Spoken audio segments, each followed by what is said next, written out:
الحمد لله.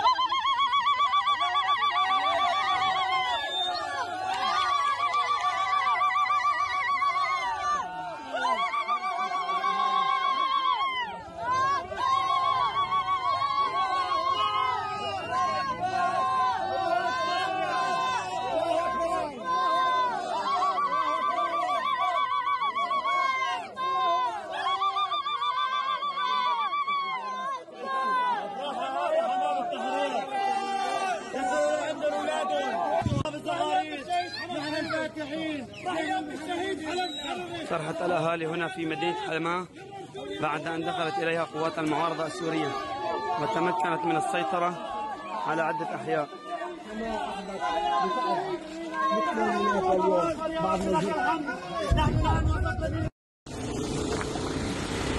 الشاب الثاني معانا.